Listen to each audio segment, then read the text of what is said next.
Hello guys, तर आपण भेळ बनवणार आहे आज, म्हणजे जेवणासाठीच आहे. तर भेळची क्विक रेसिपी शॉर्ट्समध्ये टाकते मी. तर पहिले इथे आपण काकडी टाकूया, एकदम बारीक कापलेली काकडी आहे. त्याच्यानंतर मिरची टाकूया. मिरची मी एकच टाकले कारण मसाले पण टाकायचे आपल्याला. एकदम टेस्टी आणि हेल्दी भेळ बनणार आहे ही. त्याच्यानंतर आपण ह्याच्यात ऑनियन टाकूया. ऑनियन तुमच्यानुसार, तुम्हाला एक टाकायचे दोन टाकायचे तसं तुम्ही टाकू शकता. आणि इथे मी एक टमाटर घेतलेला आहे. सगळ्यांना असं डाईस करून घेतलेलं आहे आपण एकदम.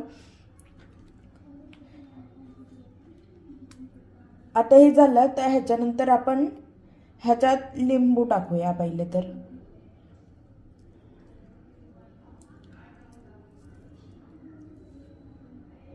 गाईज, आपण आता ह्याच्यात मीठ टाकूया स्वादानुसार. एकदम थोडंच टाकायचं कारण ते खारट होतं. त्याच्यानंतर ह्याच्यात आपण मसाला टाकूया.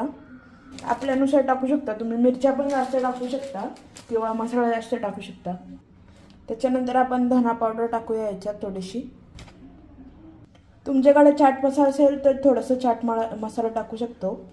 एकदम असं चटाकेदार लागेल. गाईज, आपण आता ह्याच्यात भेळ टाकूया. हे कुरमुरे आहेत, हा चिवडा आहे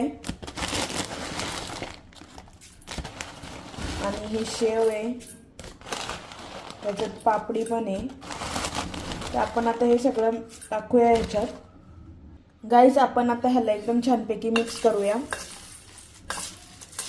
एकदम नीट मिक्स करायचं आहे कारण मसाले जे आहे ते चिटकलेले आहेत, तर त्यांना एकदम मिक्स करून. आणि आपण लिंबू टाकल्याची तुम्ही कोथिंबीर पण टाकू शकता आणि एकदम टेस्टी लागतं.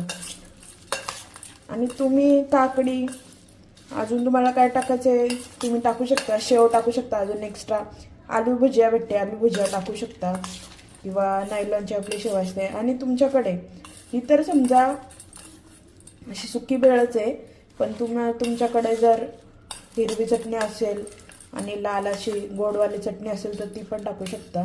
त्याच्याने अजून भारी लागेल. आणि मेन म्हणजे कोथिंबीर असल्यावर तर अजूनच भारी लागेल. तर आपली ही भेळ रेडी आहे. टेस्टी टेस्टी आणि यम्मी भेळ.